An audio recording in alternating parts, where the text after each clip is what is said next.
Hey everybody. I have a few things to talk about first.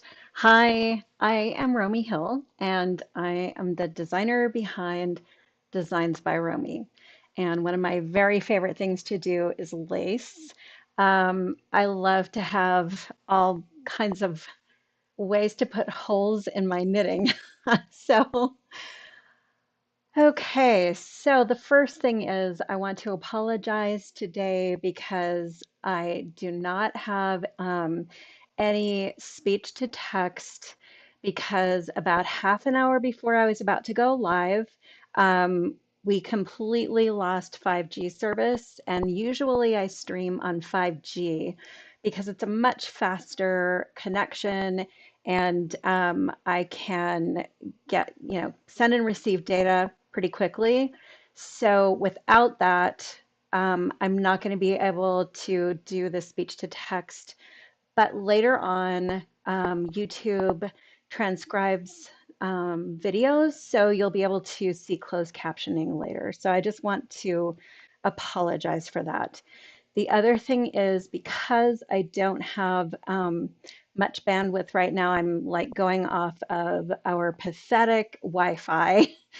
Um, it's going to take a little bit longer. Like there's going to be more of a delay because there's more of a buffer. So it's going to be a little bit slower for me to look at your comments and to react to anything that you say. And then also, because for this, hopefully we don't lose the rest of the service because that would stink. And please let me know if you have any problems. I know that even with buffering, sometimes it can be really choppy with a slow connection like this. So if there's something you want me to repeat or talk about or anything like that, just let me know and I will repeat it. And um, I am actually watching the comments. So if this gets too bad, I may just make this a really short live and then hopefully I will have service later on and I can go over more things. So, and I CMA, you said that I'm already freezing. I'm so sorry. Um, it just seems like technology has I'm having problems with technology lately. So last YouTube, I partially fried my computer. And remember when I lost my hand, like the camera on my hands, that my computer actually got too hot. It kind of froze everything, fried it, froze everything. I have it sitting on a fan right now. And I've ordered a new computer and it's coming in but it's not here yet. So let's see how this goes. I do want to remind you tomorrow is the last day for the Super Summer Sale. Use code Super Summer Sale to get 30% off of all of my self-published patterns on Ravelry and designsbyromy.com. And after that sale is over, I will be taking down a lot of my patterns to kind of rework them. And I'll talk a little bit about that, a little more about that later on when I'm going over different formats of charts and stuff like that. And I'll explain a little bit more in depth why I'm doing that. So I see that there's a question from Marianne. Can you tell us how much difference the relaxed finish gauge is from the beginning gauge? So that will really vary. So last time I was talking about how different yarns bounce back.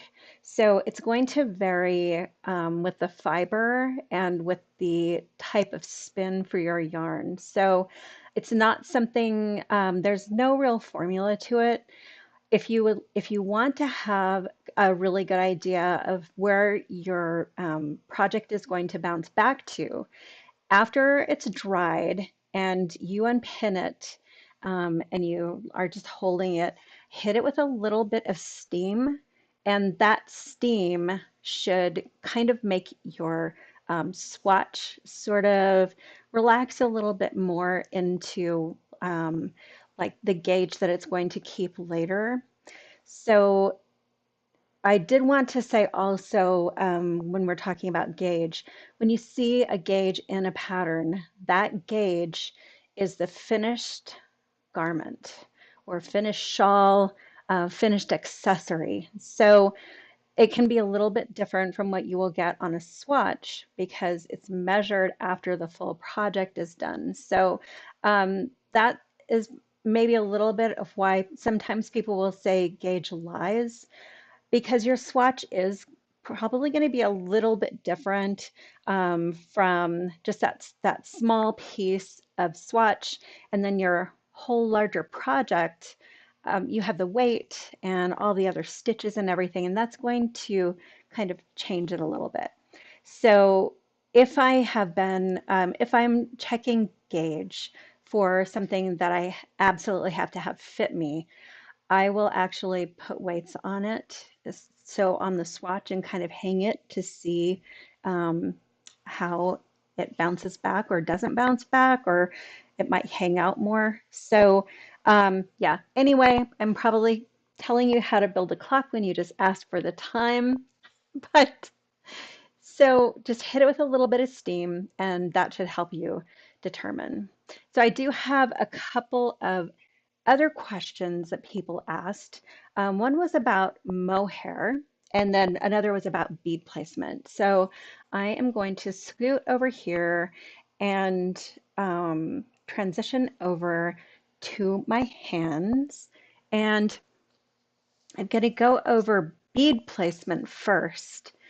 So you can probably see that there's a little tiny um, picture of me up in the corner. So this is what the shawl looks like.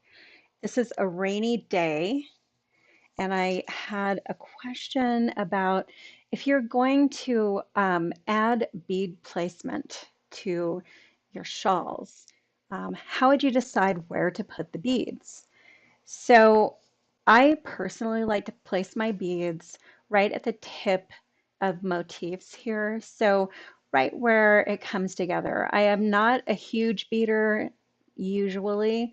Some of my projects do have a lot of beads on them. For ones where you're trying to decide where you might want to put beads, I like the tips here. So this has come to a point right here. So what I would do to add a bead placement is you can place them on the right side or the wrong side. On the right side, you're going to want to work the stitch first. So this double decrease here that makes it come to a point. You're going to work that stitch first and then place the bead. If you want to place it on the wrong side, you will do all of your knitting on the right side, and then on the wrong side, you're going to place the bead before you work the stitch. So in this particular case, you would be purling on the wrong side, and you would place your bead and then purl the stitch. So that's my suggestion. If you want to add beads to something, just take a look at some of the um, more close-up pictures and find the little points and place beads right at the points. So I also had another question. Let me go back over here and make sure I don't have any questions. If there's anything else, okay. Just wanted to make sure. I'm kind of going back and forth between my streaming software and my browser to make sure that I'm not missing anything. Okay, so my other question was from someone was asking about mohair. So here you can see in the little tiny picture of me up at the top here, this is Trieste, and it's worked starting from the very bottom point and worked up to the top and it's bound off across the top here. And this version has beads in it. So the question was, why do I use a US 8 needle on mohair when for my other lace weight shawls, I use more of like a 4, 5, or 6 US 4, 5, or 6 needle. So if you take a look here, you can see all of that halo inside the yarn overs in here. And um, in my opinion, mohair, even though it's a lace weight, this is a lace weight mohair silk. So even though it is a lace weight, knitting it on that larger needle, the US 8, is going to give you a nicer, more feathery, floaty result because it's going to give you enough room for that halo to really shine. So otherwise, the smaller of a needle that you use, the more these yarn overs are going to be kind of covered up. So this is, I just think it looks nice and floaty. So knitter's choice, of course. If you are going to substitute yarns on something that I designed for mohair silk, you're probably, if you're going to use a lace weight, you're going to want to use um, a smaller needle. So, and possibly just you can add a repeat in the middle of it, or yeah, probably just add a repeat, or it will come out smaller. So the other things that you can do, you can use Suri alpaca as a different type of fuzzy yarn that if you don't like mohair. Suri alpaca also has that nice halo to it, so you will be able to use the same needle size as with the mohair silk. And then also, sometimes you can find brushed cashmere with a halo on it as well. There was a yarn called Superior. I'm not sure if that's still on the market. Hopefully it is, but anything with a nice halo is a really good substitute for the mohair silk. So that is my story. I'm just going to kind of hop back over here and make sure that I am not missing anything. Um, Marianne asked what size beads. So these are size 60. If you take a look here, size 60, it's got a nice big hole for you. They're seed beads, and they have an inside is a different color from this really pretty blue outside. Okay, so I'm so happy that you all are here. I'm just kind of keeping looking at who is joining us. So welcome everybody. It's not a problem if you're late. And remember that this will still be here later as well. So you can come back and take a look at what you might have missed. So for the people who are joining late, I mentioned when I started this that I live out in the middle of nowhere and we have lost our 5G coverage like half an hour before I started. And so I don't have enough bandwidth to be able to use the speech to text.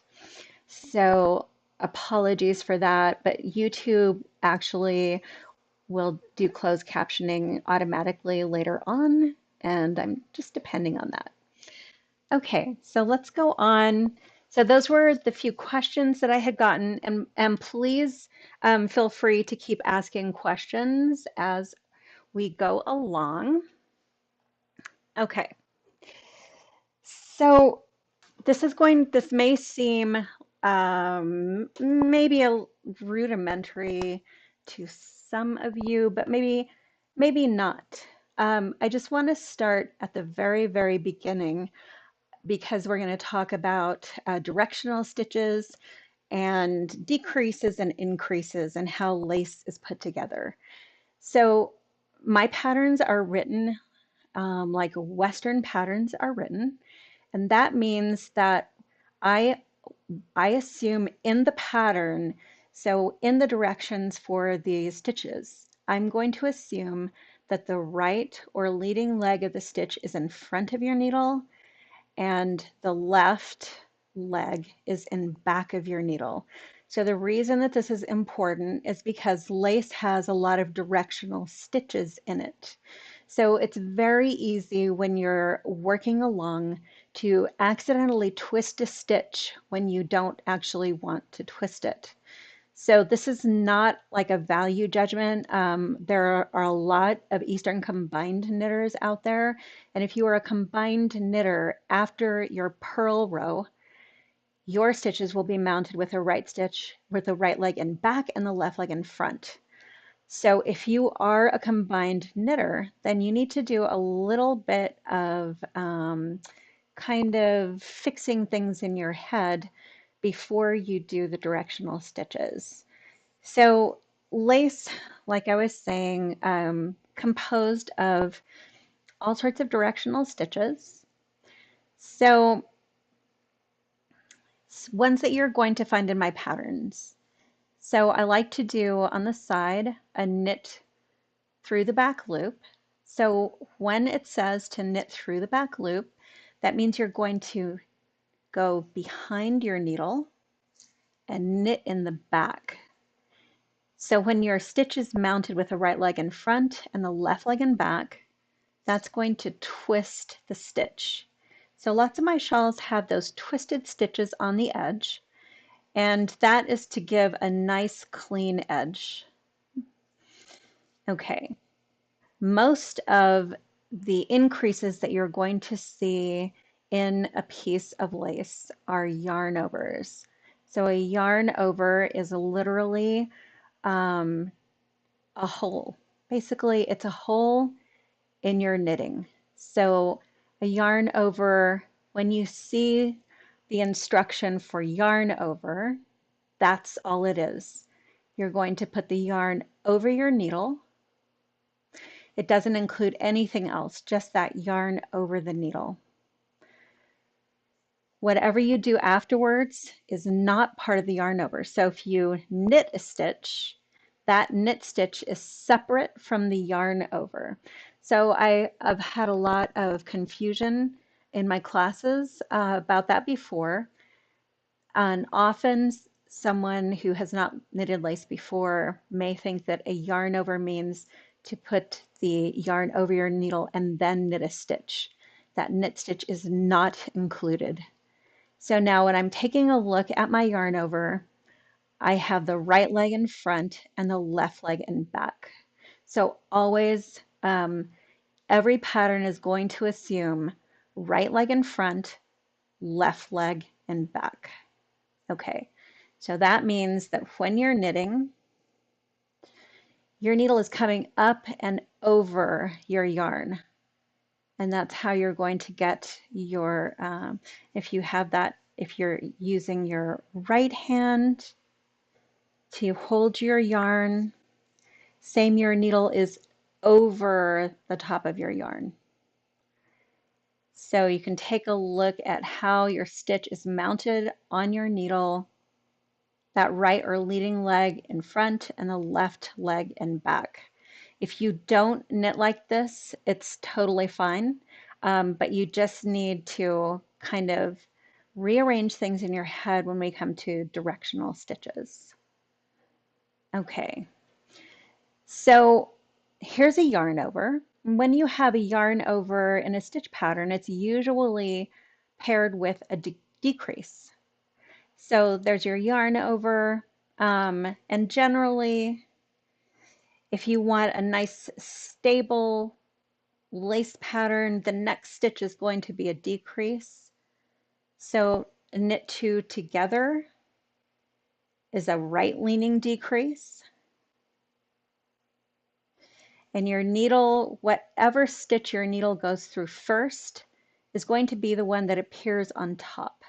So you can see here that knit two together leans right, and I stuck my needle through the second stitch in before that first stitch, so that second stitch is on top.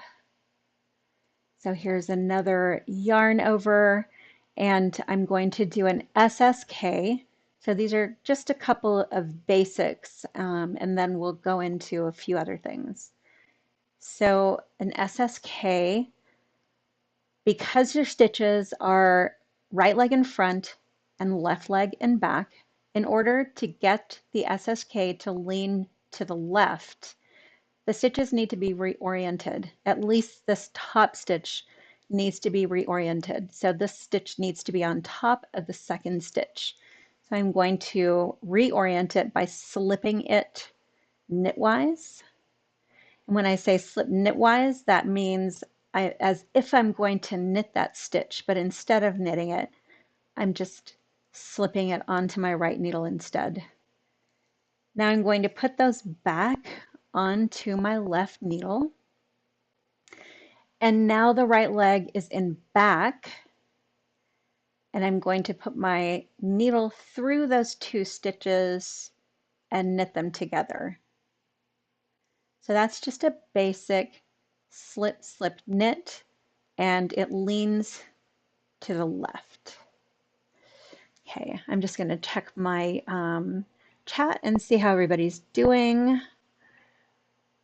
So let's see. So Helen asks, if I just move my yarn to the front and then proceed knitting after yarn over, does that have the same effect? Yes. Yes. So I think you're probably a thrower.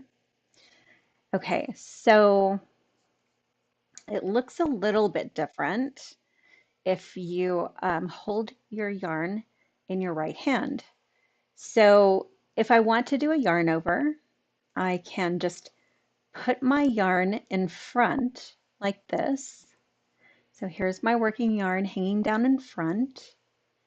And now I am going to knit that next stitch, and my yarn, in order to knit that stitch, I'm going to bring my yarn over the needle and knit the stitch, thereby making a yarn over. So yes, absolutely. So that's yarn front, and then you start the knit stitch, and then your yarn comes to the back and you make the stitch, and you can see here that I've added a yarn over by doing that. So absolutely, yes.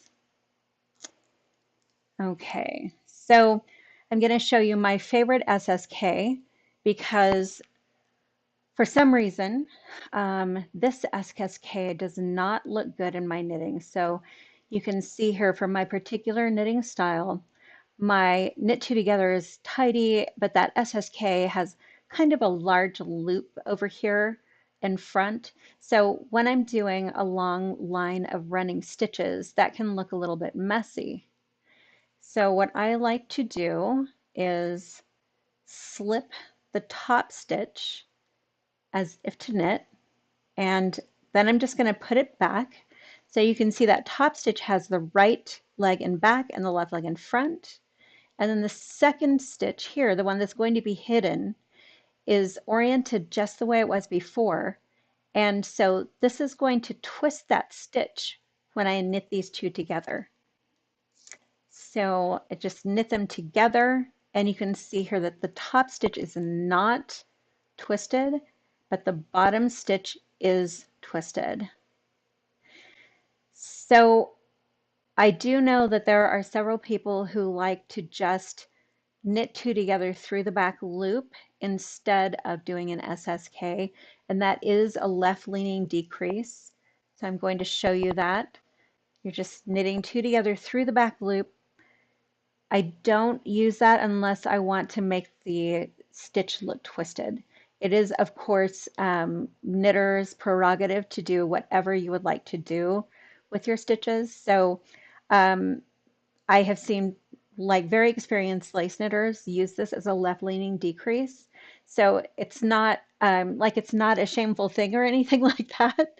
I just don't, I prefer not to twist a stitch unless I really want to. Okay, I'm gonna go back over here, take a look at any questions. Okay, okay. So hopefully, I hope that was helpful, Helen. So Marianne, you said you always wrap your yarn over the other direction. Okay, so so what I'm thinking you mean is that as you're holding it, you're bringing the yarn over like this. So you have to be aware that when you get to the other side, that stitch is going to be mounted differently from your other stitches. So that stitch is going to have the right leg in back and the left leg in front. And the problem can arise if you want this to be a nice open yarn over, you need to make sure that you don't twist it. So if you are going back the other way, so here you can see this is just a regular purl stitch. It's got my right leg in front and left leg in back. Okay, so now I'm coming to my yarn over that I wrapped the opposite direction and it has the right leg in back and the left leg in front. So you need to make sure that you're not twisting that. So you're going to come in through the back and purl that to keep from twisting it. So that is what it will look like. You want it nice and open. So let me show you. If you don't do that, you will have a yarn over, but it will not be a very big yarn over. You'll see some patterning, but it's not going to be what was intended. So if you are going to purl through the front here, you will end up twisting the yarn over. So this is what you're going to get. That's with a yarn over that was wrapped the opposite direction. So you can see here, you still have a little bit of a hole, but because of that twist up there, it's closed up a lot of the yarn over. So you need to be careful. Um, so you need to be careful when you do this. You want to have the yarn over, have the right leg in front and the left leg in back. And then when you purl it, it's going to stay nice and open. So that's what it's going to look like. So let me just back this out and turn over here. Okay. So it will be easier if you can have your yarn overs mounted the exact same way your stitches are, right leg in front, left leg in back, or if all of your stitches are mounted with the right leg in back, then just be careful not to twist them when you're working the next row. So let me go back here, take a look here. Okay. Okay, so I have a question. Please show me how I can include a yarn over if I missed it. So that is one of the most common mistakes. So if you have done that, don't worry. Seriously, everybody does this. So I'm going to add a couple of yarn overs and show you how you can just um, get rid of them. And then I'm going to go along here and skip a yarn over and I'll add one on the reverse side. Okay, so the easiest thing to do is to keep stitch markers around your lace repeats. And if you're a little uncomfortable about the stitch count, just count in between your stitch markers and you will see where you have missed a yarn over. You'll have one fewer or two, or sometimes I've missed like 3 yarn overs. So okay, so I have come here to, I can see my decrease right here. So I have missed a yarn over and I'm going to add it on the wrong side. So I'm just going to move my working yarn aside because I'm just going to be dealing with the bar in between stitches here. I'm going to bring my right needle up behind that and just pick up that bar in between the 2 stitches. and stick that up onto my left needle. And now I'm going to work it as usual. So I have added a yarn over here. Sometimes it's going to look a little funky. It might look a little smaller to you, but after you have blocked it, that will block right out. So just repeat after me. That is going to block right out. So don't worry, it'll be fine. And also, if you're going along and you have added an extra yarn over, and I do this all the time too, so don't feel bad if this happens. Everybody does this. Okay, so all you need to do is just take it off your needle. It's a new stitch that you have created, so there's nowhere for it to run. It's just basically that bar between stitches. Just take it off your needle and keep working across. Okay, so let's go back here. I'm just going to turn my knitting around here. So what would happen if you did not notice that you missed a yarn over and you only notice when you're on the next right side row? So what you're going to do is just kind of knit along here and say you get to a point where you think, oh my gosh, I missed a yarn over. So you're going to skip over this first bar between the stitches here and then go down to the second bar. So you want 2 bars down. This was the one that was on the wrong side row. This is the one that was for the last right side row. You're going to put your needle under the second one down and bring it up in between and over the top of that top bar, grab it and bring it back up. So what you've just done is you have added a yarn over plus the wrong side stitch that was worked into it. And I wouldn't do it for more than like a couple of rows like this. Um, it's up to your discretion because sometimes it can look a little funky. So if it does look funky, hit it with some steam and see if you can kind of stretch it out and make it look better. Okay, so back over here, let me take a look. Okay, yes, it does look, it always looks weird. Devoted to knit, it will block right out. Exactly, it will block right out. Okay, so again, you asked me to show that again. Um, so if I have come to a place where I missed my yarn over on the last right side, I'm going to skip over that top bar between the 2 stitches and go down to this second bar right here. My working needle is going to come over the top this time, pick up that bottom bar. So here's the top bar, here's the second one down, it's on my needle. Up and around, grabbing that top bar and then back up. And now I'm going to put that back on my left needle. So I've created a yarn over on the last right side row. And now I can just work that as usual.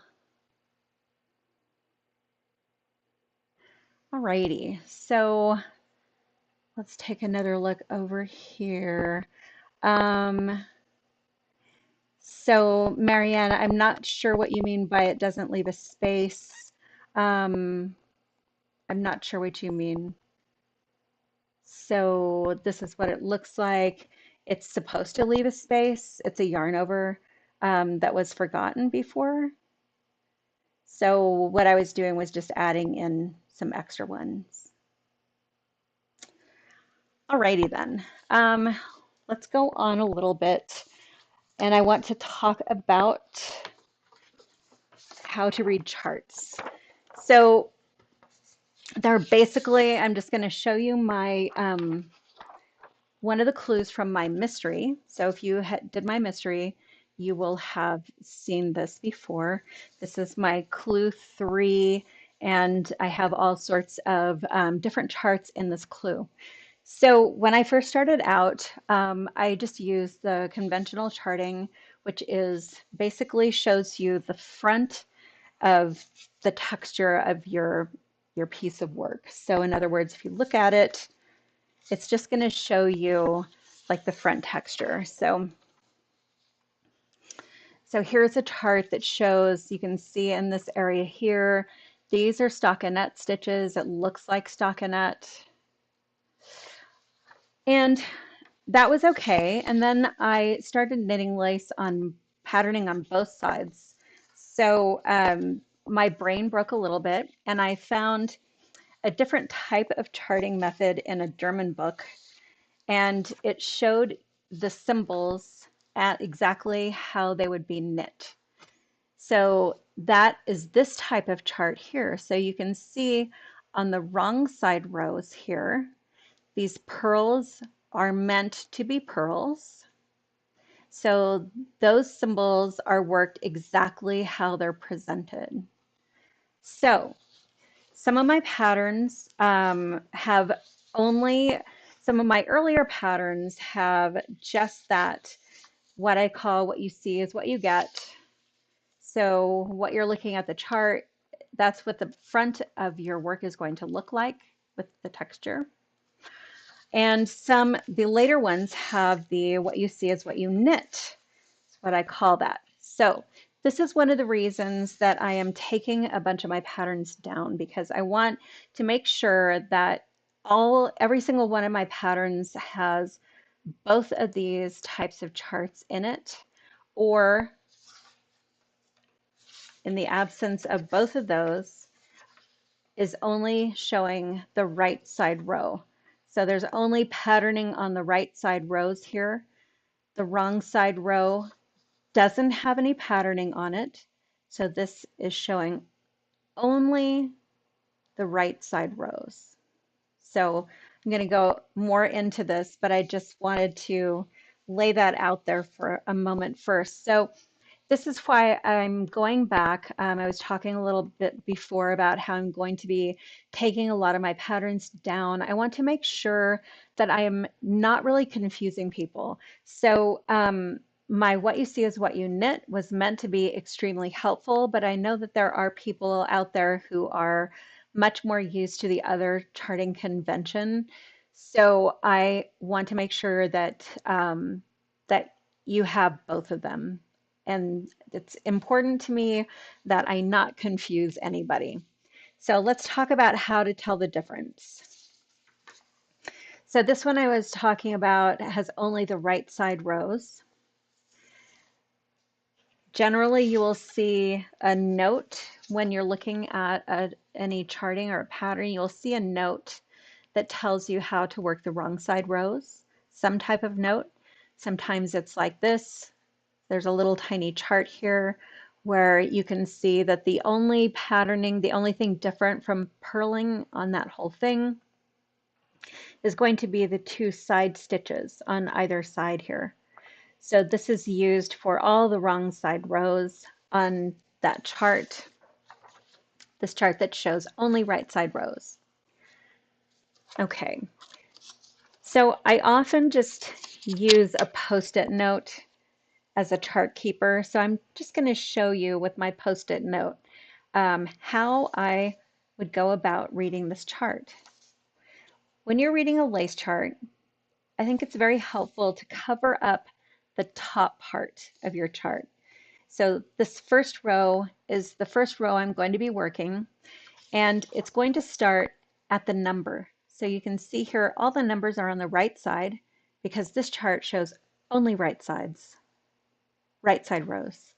So you're going to start over here on the right and work right to left. And then every wrong side row has two twisted knit stitches, and then everything else is purled. So just the edging part is a twisted garter stitch. So I often get questions about this dark symbol here. That is a no stitch symbol. That means that there is absolutely nothing there at all. So there is zero stitch there. You're not going to slip anything. There is literally no stitch there at all. And those are just used so it's easier to see how a chart grows.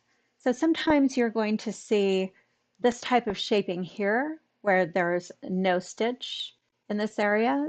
Some people do their charts where that's just blank in that area will just be blank. There's nothing there.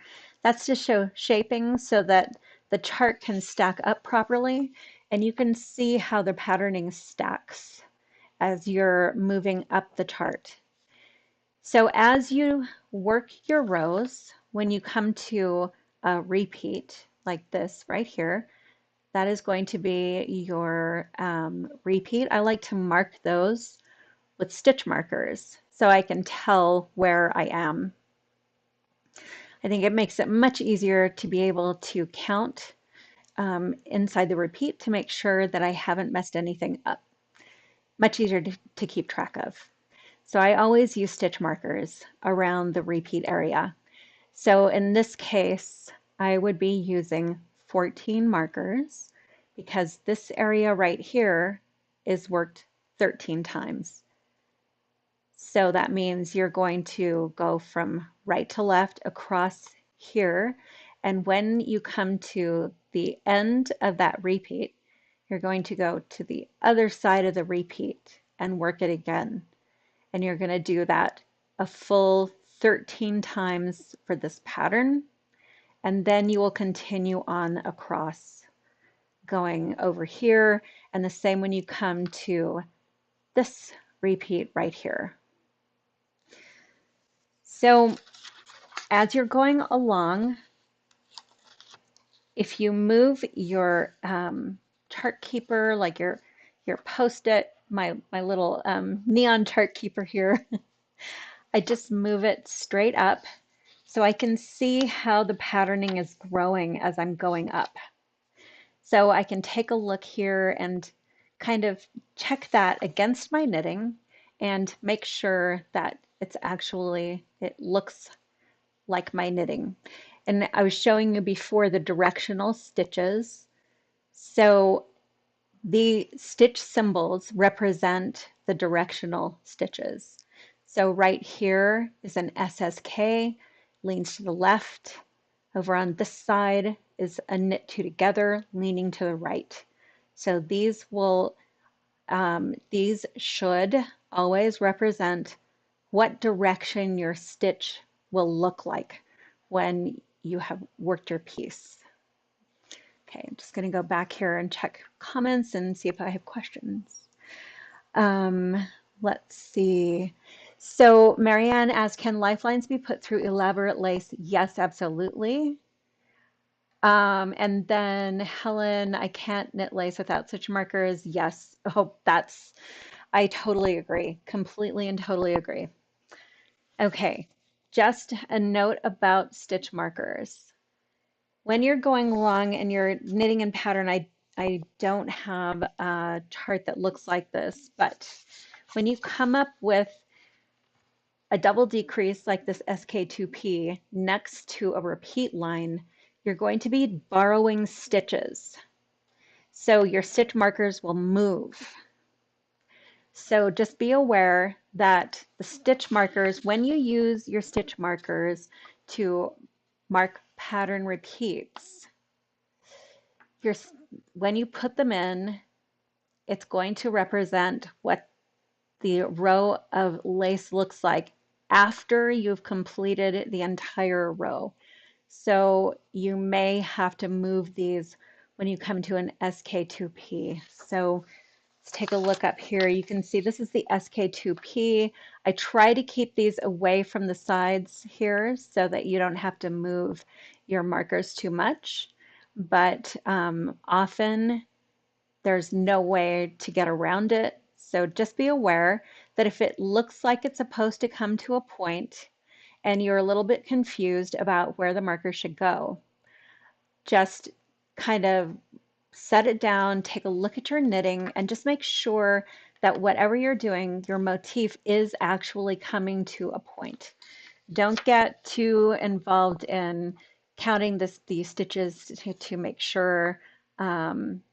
Take a look at the motif. Make sure it comes to a point. Make sure it looks like this. Okay. So down below here, I have my written instructions. And this will not always look exactly like the chart. So in a chart, sometimes it has to be written a specific way because the repeats won't work out properly in the chart. And the most important thing here is to make sure that the motif is stacking up properly in the chart. So sometimes you're going to see a different number of repeats down in the written instructions.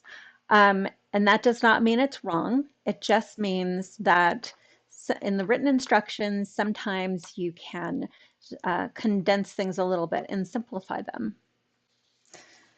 Okay, so let's take a look at the chart keys here. So we were talking about those two different types of charts. So WYSIWYG, what you see is what you knit. So here's how you can tell them apart. On a what you see is what you knit chart, when you take a look here, each symbol is only going to have one definition. So for instance, this symbol right here always means knit. So when you're looking at the chart, wherever you see it, whether it is the wrong side or the right side, that will always be a knit stitch. This will always be a knit through the back loop stitch. This will always be a purl stitch, always. So now when we're taking a look over here, this is the back side here, an even numbered row on the back side. So you can see this, these purls, those really are purls. So they are not knitted.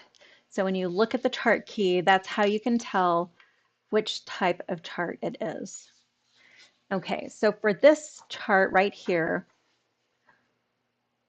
it's such a large number of stitches here that sometimes it's possible to kind of incorporate an extra repeat into this repeat area. So when you see a chart like this, you'll just see at the bottom here, you're going to work this area 13 times, and then up here, another repeat has been incorporated into this repeat area.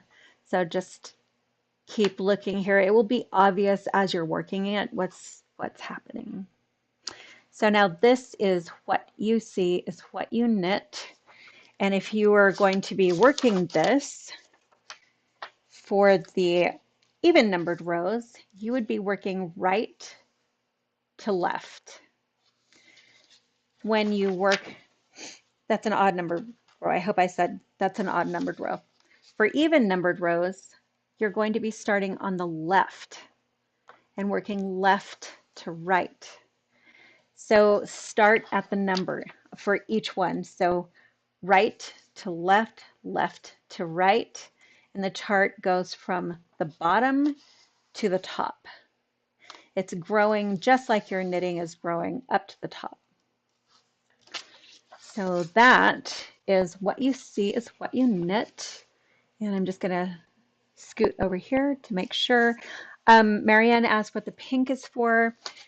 This particular chart here it has two colors.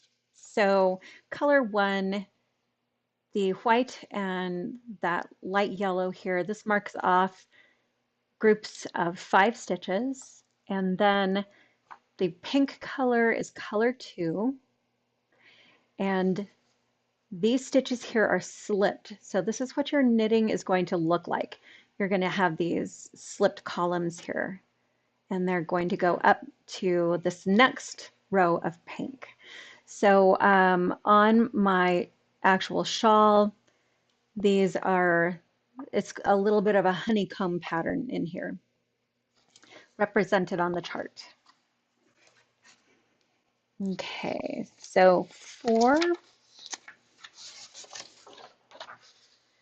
here is a what you see is what you get chart, and it has its own key at the bottom here.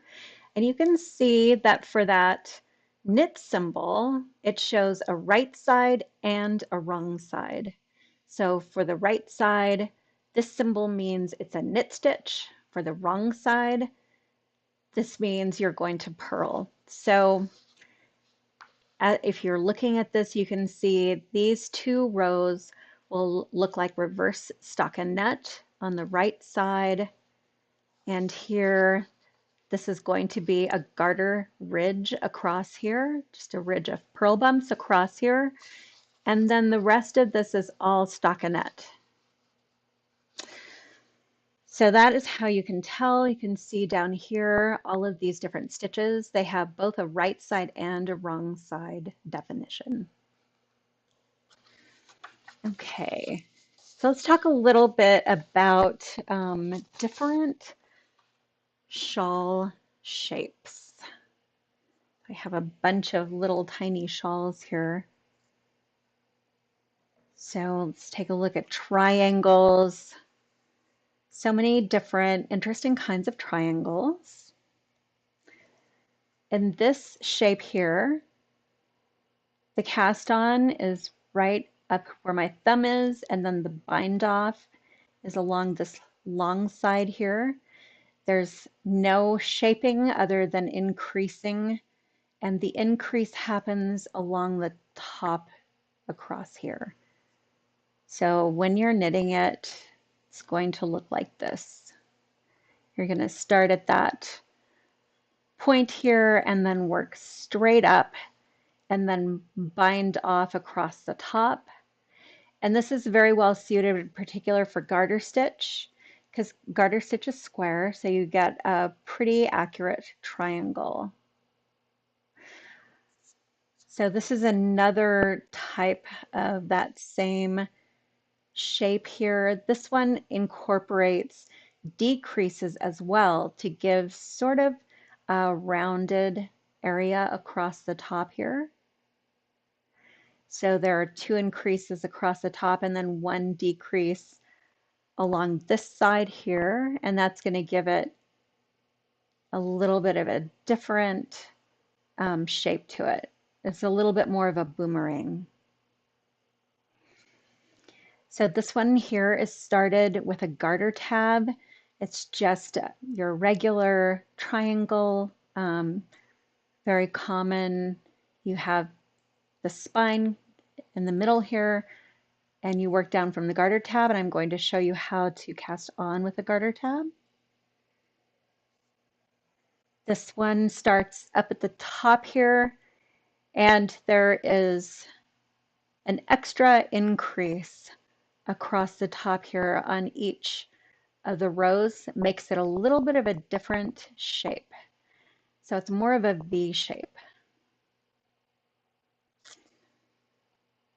This one here is a modern hap construction, and the middle triangle starts right here with this cast on, and it's worked up to the top. This top part is bound off, and then stitches are picked up around the outside, and it's worked out to the bottom and bound off along the edge here. And this is a little bit of kind of a fun thing here. I don't love spines in the middle of triangular shawls all that much, unless it really works for the patterning. So I've played around a lot with different types of ways to make the spine look more interesting. And this one is cabled, so the increases are hidden in the middle of a lacy cable. And that just starts up at the top here between my thumbs. That was the cast on. So those are a few triangles. Next one, I am going to go over crescents, but let me make sure. Okay, I just wanted to make sure I got everybody's questions. Okay, So this one is a little tiny piece of Riverwalk in case this is just the start of Riverwalk. So if you like this, this type of thing, this is Riverwalk. It's from my 7 Small Shawls, year 3. And I think that's a lot of fun to do. Okay, so I do want to show you a couple of, we're kind of running a little longer than I thought. So I'm going to show you a garter tab cast on, and then I am going to actually do some better quality videos because right now the quality is not looking very good to me. So I want to have a little bit of a better quality when I do the other cast-ons because they're a little bit fiddly and I think kind of difficult to see what's going on. So a garter tab is a way to start a shawl up at the top of the back neck so that this whole area across here looks completely unbroken. So that edging just looks like it goes all the way across and you can't tell where the cast on is.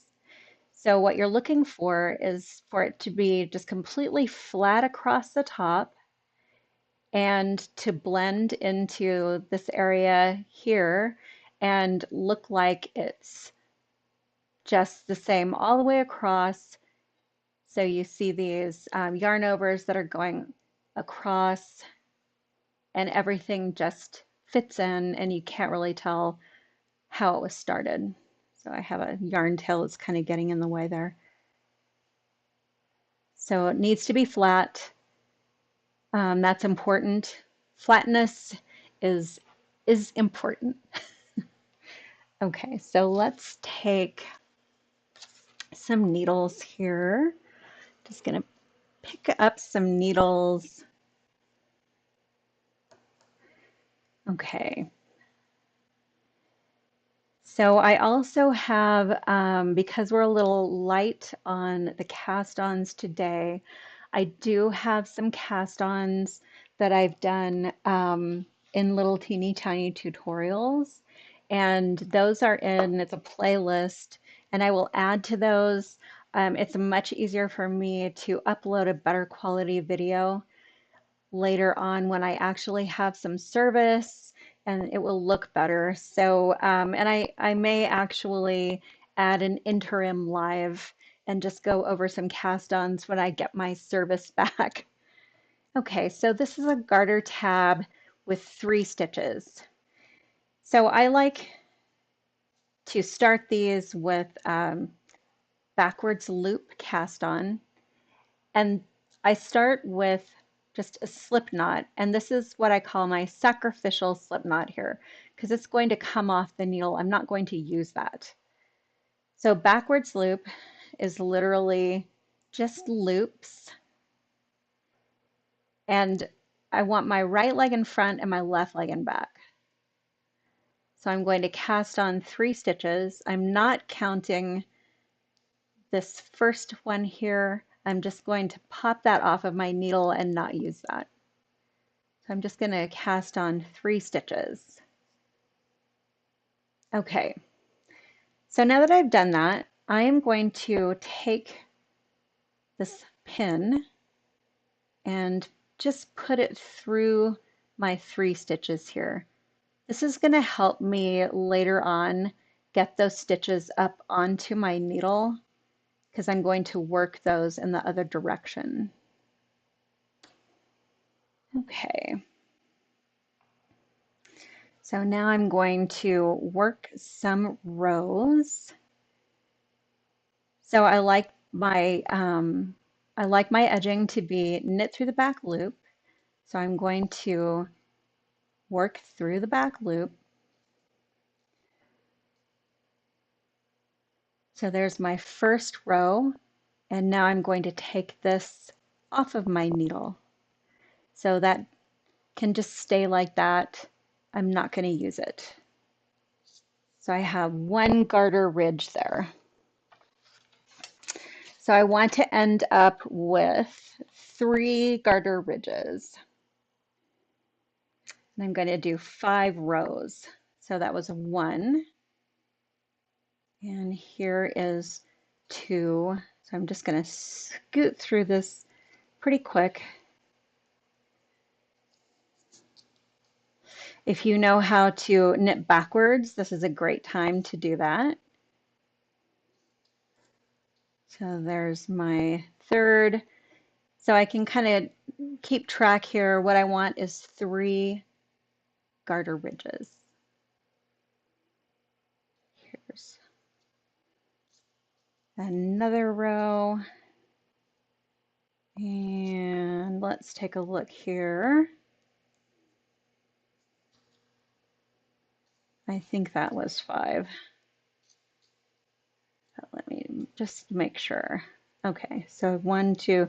No, I think that's actually 4. I needed 1 more. Okay, so here I am after 5 rows. I've turned it over, and this is the right side. So you can see here I have 1, 2, 3 garter ridges, and I'm going to pick up a stitch in the side of each of these. So I'm going to work across here through the back loop, and this is where I'm going to turn the corner and pick up stitches along the side here on the top. I'm going to add a yarn over, and that's going to help it blend in across the top. So if you can take a look here, you can see these yarn overs across the top. So what I'm trying to do is blend in and make it look like it's completely the same all the way across the top. So I want to pick up a stitch in the side of each of these garter ridges. So I'm going to help myself by using this other needle to pick up that loop on the side. And I like to work that through the back loop because that tidies things up, makes it look like that stitch is thinner, and it helps it to sort of blend. So this first stitch here is going to be one side of my triangle. And I'm going to put another yarn over in and pick up in the middle here. And this stitch is going to be the basis for my entire spine. And I'm going to work that through the back loop. Okay, so now I have a yarn over, then I have a stitch picked up and worked through the back loop, and then another stitch picked up and worked through the back loop here. I'm going to add another yarn over, and I'm going to pick up from this last garter ridge right here, right along the side, and twist that stitch and work it through the back loop. Okay, so here I am back to my cast on row right here, and I'm just going to take that knot out. Just kind of pull this a little bit and open it up. And I am going to stick my needle through these 3 stitches. So that's what that pin is for, because that helps a lot getting those picked up again. So now that that's done, I'm going to take my pin out, and I'm going to work these through the back loop as well. So I'm going to yarn over and work these 3 stitches through the back loop. So you can see this is a little bit open here because I took that knot out. That's okay. Just work it through the back loop, and then you can pull the tail and just kind of tighten it up. So that does not look like much yet, but that is the right side of the start of your shawl. So what you're looking at is this little area right here. And from there, you're going to work up. This is going to be your spine here, and your edging is going to go straight. And then those two stitches on one on either side of your spine, those are going to turn into the triangles. So if you've ever worked a shawl and it looks kind of lumpy up at top, try to add some extra yarn overs in there. Decrease the length of the garter tab, and adding yarn overs is going to help the fabric um, even out and get straighter across the top. Okay, let me come over here. Um, yes. So Kim asked, can you please demonstrate the circular or pinhole cast on your services backup? Absolutely, you bet. Also, I have a teeny tiny tutorial in the playlist that has the pinhole cast on, and you can find it in there. So, but I will also just do a quick demo. I think that one is easier to show. So this is a pinhole cast on. So that's how this starts. This little modern hat starts right here. And it's how my last mystery started as well. So, and then Marianne asks, is that supposed to be a ruler straight edge? You can actually block it to be a completely straight edge. It doesn't necessarily have to be a straight edge. You can make up a lot in blocking. So you can do a lot with blocking. So here is the pinhole cast on. So I have my yarn tail over here on the right, and then over here on the left is my working yarn. So I'm going to come over the top here. So tail underneath, working yarn over the top.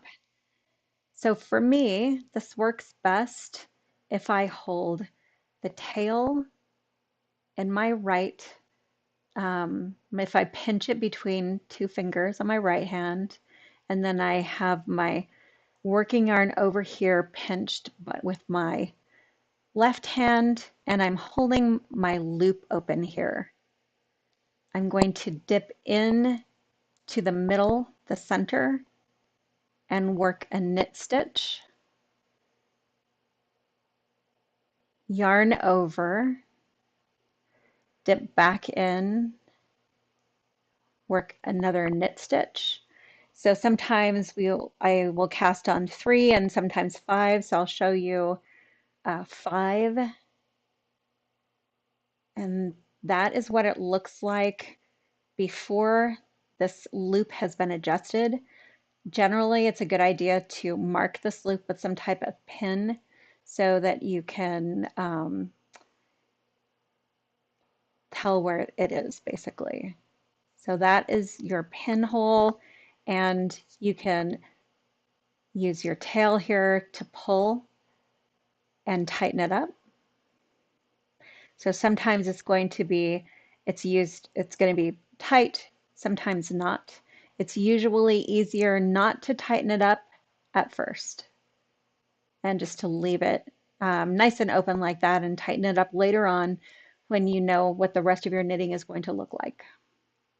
So, but I am actually going to go back and do just an entire little episode on cast-ons when my service is better, because I think it's kind of tough to see this, and I want to make sure that everything is going to be okay. Okay, so it's 11 past the hour, so I am going to wrap this up before my computer explodes, and hopefully Next time, I will have my nice fast service back up and I will be able to do a better job of showing you all the cast-ons and everything. Meanwhile, I have the teeny tiny tutorials, and that will give you a good idea of a lot of these cast-ons as well.